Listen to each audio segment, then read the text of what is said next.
আসসালামু আলাইকুম এভরিওয়ান, আশা করি সবাই অনেক ভালো আছেন। Welcome back to my channel. আজকে আমি আপনাদের সাথে শেয়ার করব সেমাই দিয়ে কিভাবে নতুন পদ্ধতিতে জর্দা রান্না করতে হয়। এটা খুবই মজা হয় খেতে। তো শুরুতেই হচ্ছে আমি লম্বা সেমাইগুলো নিয়েছি। এখন সেমাইগুলো হালকা করে ঘি দিয়ে ভেজে নিব, এতে করে সেমাই খেতে খুবই মজা হবে। আপনারা ঈদে কে কে এই সেমাই বানিয়েছিলেন আমাকে অবশ্যই কমেন্ট করে জানাবেন।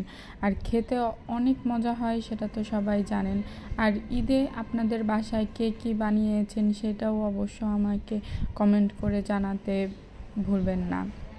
তো জর্দা সেমাইয়ের জন্য প্রথমে আমি সেমাইগুলো একটু ভেঙে ভেঙে নিয়েছি, এতে করে রান্না করতেও সুবিধা হবে, দেখতেও ভালো হবে। তো এই শুরুতেই হচ্ছে গিয়ে একটা কড়াইয়ে ঘি এবং বিভিন্ন ধরনের বাদাম, কাজু বাদাম, কাঠবাদাম, এরপরে হচ্ছে এসব বাদাম দিয়ে একটু ভেজে তুলে নিয়ে রেখে দেব। বাদাম কিন্তু আমাদের শরীরের জন্য খুবই উপকারী। আর হচ্ছে সেমাইয়ে যত ধরনের বাদাম দেওয়া যায় ঠিক ততই কিন্তু খেতে অনেক বেশি মজা হয়। আর চিনি হচ্ছে পরিমাণ মতো, নিজেদের স্বাদ মতো দিতে হবে। এটা যে যার যার টেস্ট বার্ড অনুযায়ী দিলেই ভালো হয়। এই পর্যায়ে আমি হালকা একটু এলাচি আর দারচিনি দিচ্ছি, জাস্ট ফর আ ফ্লেভারটা ভালো আসার কারণেই মূলত হচ্ছে দারচিনি আর এলাচি দেওয়া হয়। অনেকে আবার এই দুইটা জিনিস স্কিপও করতে পারেন। যাদের এই ধরনের ফ্লেভার পছন্দ না তারা এটা স্কিপ করতে পারেন। তো সেমাইগুলো আমি কড়াইতে দিয়ে দিয়েছি এবং কড়াইতে দিয়ে দেওয়ার পরে এখন হালকা একটু নেড়েচেড়ে নিচ্ছি।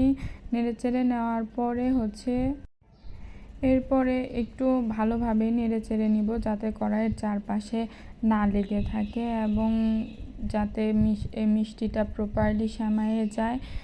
এবং হচ্ছে ঢেকে দেব কিছুক্ষণের জন্য। এক একজনের বানানোর স্টাইল আলাদা, এক একজন যার যার স্বাদ অনুযায়ী ওর প্রেফারেন্স অনুযায়ী বানাতে পারে। আমাদের বাসায় এভাবেই বানাই, তাই হচ্ছে আমরাও এভাবেই বানাই। আর এভাবে আপনারাও যদি বানান তাহলে আমাকে কমেন্ট করে জানাবেন।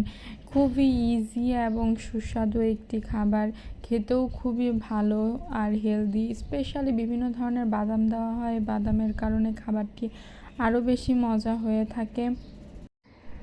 আর আপনারা যদি এটা ট্রাই করে থাকেন অবশ্যই আমাকে জানাবেন। এছাড়া হচ্ছে আমার পেজে লাইক কমেন্ট দিয়ে শেয়ার থাকবেন।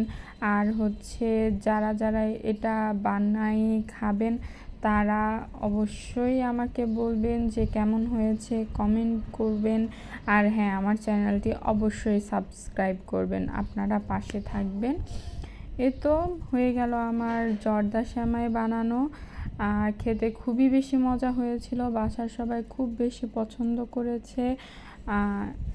এই তো তারপরে চলে আসবো নতুন কোনো রেসিপি নিয়ে, নতুন কোনো খাবার নিয়ে। ততক্ষণ পর্যন্ত বাই বাই।